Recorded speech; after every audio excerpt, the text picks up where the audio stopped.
ಇನ್ನು ಅಥಣಿ ಮತಕ್ಷೇತ್ರದ ಶಾಸಕ ಲಕ್ಷ್ಮಣ್ ಸವದಿ ಅವರಿಗೆ ಸಚಿವ ಸ್ಥಾನ ನೀಡಬೇಕಂತ ಒತ್ತಾಯಿಸಿ ಏನು ಗಾಣಿಗ ಸಮಾಜ ವತಿಯಿಂದ ಪ್ರತಿಭಟನೆ ಮಾಡಲಾಯಿತು. ಏನು ಲಕ್ಷ್ಮಣ್ ಸವದಿ ಅವರು ಉಪಮುಖ್ಯಮಂತ್ರಿಯಾಗಿ ಸ್ಥಾನವನ್ನು ನಿಭಾಯಿಸ್ತಾರೆ ಹಾಗೂ ಹಲವು ಏನು ಪ್ರಮುಖ ಸ್ಥಾನಗಳನ್ನು ಅವರು ನಿಭಾಯಿಸ್ತಾರೆ. ಹೀಗಾಗಿ ಏನು ರಾಜ್ಯದಲ್ಲಿ 40 ಲಕ್ಷದಿಂದ 50 ಲಕ್ಷ ಗಾಣಿಗ ಸಮಾಜ ಇದ್ದರು ಹಾಗೂ ಹಲವು ಕಾಂಗ್ರೆಸ್ ಪಕ್ಷದಲ್ಲಿ ಹಲವು ಏನು ಶಾಸಕರು ಇದ್ದರು, ಅವರಿಗೂ ಇನ್ನೂವರೆಗೆ ಸಚಿವ ಸ್ಥಾನ ನೀಡಿಲ್ಲ. ಹೀಗಾಗಿ ಲಕ್ಷ್ಮಣ್ ಸವದಿ ಅವರಿಗೆ ಸಚಿವ ಸಂಪುಟದಲ್ಲಿ ಸಚಿವ ಸ್ಥಾನವನ್ನು ನೀಡಬೇಕೆಂದು ಒತ್ತಾಯಿಸಿ ಗಾಣಿಗ ಸಮಾಜ ವತಿಯಿಂದ ಪ್ರತಿಭಟನೆ ಮಾಡಲಾಗಿತ್ತು. ಏನು ಜಿಲ್ಲಾಧಿಕಾರಿ ಮುಖಾಂತರ ರಾಜ್ಯ ಸರ್ಕಾರಕ್ಕೆ ಏನು ಮುಖ್ಯಮಂತ್ರಿ ಡಿ.ಕೆ. ಶಿವಕುಮಾರ್ ಹಾಗೂ ರಾಜ್ಯಾಧ್ಯಕ್ಷರಾದ ಡಿ.ಕೆ. ಹರಿಪ್ರಸಾದ್ ಅವರಿಗೆ ಮನವಿಯನ್ನು ಸಲ್ಲಿಸಲಾಗಿದೆ. ಹೀಗಾಗಿ ಏನು ಮುಂಬರುವ ಏನು ಸಚಿವ ಸಂಪುಟದಲ್ಲಿ ಲಕ್ಷ್ಮಣ್ ಸವದಿ ಅವರಿಗೆ ಸಚಿವ ಸ್ಥಾನ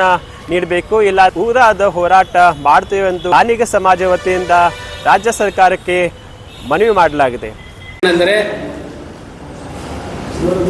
ನಮ್ಮ ಸಮಾಜದ ಹಿರಿಯರು, ಮಾಜಿ ಮುಖ್ಯಮಂತ್ರಿಗಳು ಹಾಗೂ ಹಾಲಿ ಶಾಸಕರಾದಂಥ ಅಥಣಿ ಕ್ಷೇತ್ರದ ಲಕ್ಷ್ಮಣ್ ಸವದಿ ಅವರಿಗೆ ಕರ್ನಾಟಕ ರಾಜ್ಯ ಸರ್ಕಾರದಲ್ಲಿರ್ತಕ್ಕಂಥ ಕಾಂಗ್ರೆಸ್ ಸರ್ಕಾರದಲ್ಲಿ ಅವರಿಗೆ ಸಚಿವ ಸ್ಥಾನವನ್ನು ನೀಡುವ ಸಲುವಾಗಿ ಇವತ್ತಿನ ದಿನ ನಾವು ಪತ್ರಿಕಾಗೋಷ್ಠಿಯನ್ನು ನಡೆಸ್ತಾ ಇದ್ದೇವೆ. ಅದರ ಜೊತೆಗೆ ಚೆನ್ನಮ್ಮ ಸರ್ಕಲ್ದಿಂದ ನಾವು DC ಅವರಿಗೆ ಹೋಗಿ ಮುಖ್ಯಮಂತ್ರಿಗಳಿಗೆ ಹಾಗೂ ನಮ್ಮ ಪಕ್ಷದ ಅಧ್ಯಕ್ಷರಾದಂಥ ಹೊಸದಾಗಿ ಬಂದಂಥ ಡಿ.ಕೆ. ಹರಿಪ್ರಸಾದ್ ಅವರಿಗೆ ಹಾಗೂ ನಮ್ಮ ಕಾಂಗ್ರೆಸ್ ಪಕ್ಷದ AICC ಅಧ್ಯಕ್ಷರು ಹಾಗೂ ರಾಜ್ಯಸಭಾ ಸದಸ್ಯರಾದಂಥ ಸನ್ಮಾನ್ಯ ಶ್ರೀ ಮಲ್ಲಿಕಾರ್ಜುನ್ ಖರ್ಗೆ ಅವರಿಗೂ ಸಹ ನಾವು ಇವತ್ತಿನ ದಿನ ಜಿಲ್ಲಾಧಿಕಾರಿಗಳ ಮುಖಾಂತರ ನಾವು ಮನವಿಯನ್ನು ಸಲ್ಲಿಸ್ತಾ ಇದ್ದೇವೆ. ಬಂಧುಗಳೇ, ನಮ್ಮ ಸಮುದಾಯಕ್ಕೆ ಇದರಲ್ಲಿರುವಂಥ ಕರ್ನಾಟಕ ರಾಜ್ಯದಲ್ಲಿ ಲಿಂಗಾಯತ ಗಾಣಿಗೆ ಇರ್ಬೋದು, ಕಲ್ಸೆಟ್ಟಿ ಗಾಣಿಗೆ ಇರಬಹುದು, ಪಂಚಿಮ ಗಾಣಿಗೆ ಇರ್ಬೋದು, ಹಾಗೂ ಸಜ್ಜನ ಗಾಣಿಗೆ ಇರ್ಬೋದು, ಕರಿಕುಲ ಹಾಗೂ ಬಿಳಿಕುಲ ಗಾಣಿಗೆ ಇರ್ಬೋದು, ತೇಲಿ ಗಾಣಿಗೆ ಇರ್ಬೋದು, ಜ್ಯೋತಿ ಗಾಣಿಗೆ ಇರ್ಬೋದು.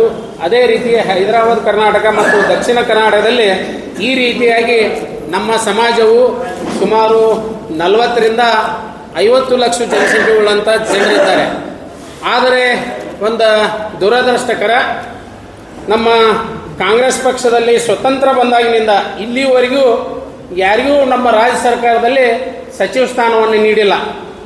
ಉದಾಹರಣೆಯಾಗಿ ಹೇಳಬೇಕಂದರೆ ಇವತ್ತಿನ ದಿನ ದಿವಂಗತ ನಮ್ಮ ನಾಯಕರು, ನಮ್ಮ ಸಮಾಜದ ಹಿರಿಯರಾದಂಥ ಸನ್ಮಾನ್ಯ ಶ್ರೀ ನಮ್ಮ ಜಮಖಂಡಿ ಮಾಜಿ ಶಾಸಕರಾದಂಥ ಸಿದ್ದು ನ್ಯಾಮಗೌಡರು ಅವರಿಗೆ ಮಾತ್ರ ಕೇಂದ್ರ ಸರ್ಕಾರದಲ್ಲಿ ಕಾಂಗ್ರೆಸ್ ಸರ್ಕಾರ ಸಚಿವ ಸ್ಥಾನವನ್ನು ಕೊಟ್ಟಿತ್ತು.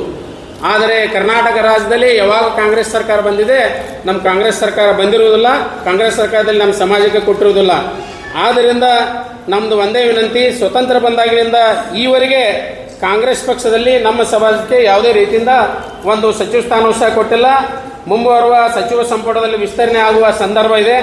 ಆ ಸಂದರ್ಭದಲ್ಲಿ ನಮ್ಮ ಅಥಣಿ ಕ್ಷೇತ್ರದ ಹಾಗೂ ಉತ್ತರ ಕರ್ನಾಟಕದ ಹುಲಿ, ನಮ್ಮ ಸಮಾಜದ ಒಬ್ಬ ಹಿರಿಯ ಶಾಸಕರು ಆದಂಥ ಸನ್ಮಾನ್ ಶ್ರೀ ಲಕ್ಷ್ಮಣ್ ಸವದಿ ಅವರಿಗೆ ಮಂತ್ರಿ ಸ್ಥಾನವನ್ನು ಕೊಡಬೇಕನ್ನುವಂಥ ಮಾತನ್ನು ಈ ಸಂದರ್ಭದಲ್ಲಿ ಹೇಳಿಕೊಳಿಸ್ತಾ ಇದ್ದೇನೆ. ನಮ್ಮ ಸಮಾಜಕ್ಕೆ ಸಚಿವ ಸ್ಥಾನ ನೀಡದಿದ್ದರೆ ಮುಂಬರುವ ದಿನಗಳಲ್ಲಿ ನಮ್ಮ ಸಮಾಜದ ಪೂರಕವಾದ ನಿಟ್ಟಿನಲ್ಲಿ ನಾವು ಸಮಾಜದ ಹಿರಿಯರು ಕೂಡಿಕೊಂಡು ಒಂದು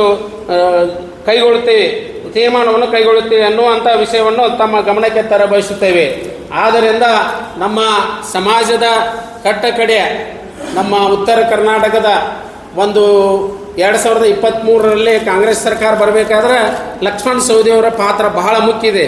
ಸುಮಾರು ಒಂದು 15ರಿಂದ 20 ಶಾಸಕರ ಆಯ್ಕೆ ಆಗಬೇಕಾದ್ರೆ ನಮ್ಮ ಗಾಣಿಗ ಸಮಾಜದ ಪಾತ್ರ ಇದೆ. ಅದಕ್ಕಾಗಿ ಮಾಧ್ಯಮ ಮಿತ್ರರದವರು ತಮ್ಮ ಮಾಧ್ಯಮದ ಮುಖಾಂತರ, ಪತ್ರಿಕೆಯ ಮುಖಾಂತರ, TV ಮುಖಾಂತರ ಒಂದು ಹೆಚ್ಚಿನ ಪ್ರಮಾಣದಲ್ಲಿ ತಾವು ಮಾಡಿದರೆ ನಮ್ಮ ಸಮಾಜದ ಮುಖಂಡರಿಗೆ ಒಂದು ಸಚಿವ ಸ್ಥಾನ ಸಿಗ್ತೈತೆ ಅನ್ನುವಂಥ ಮಾತನ್ನು ಈ ಸಂದರ್ಭದಲ್ಲಿ ನಾನು ತಿಳಿಪಡಿಸ್ತಾ ಇದ್ದೇನೆ.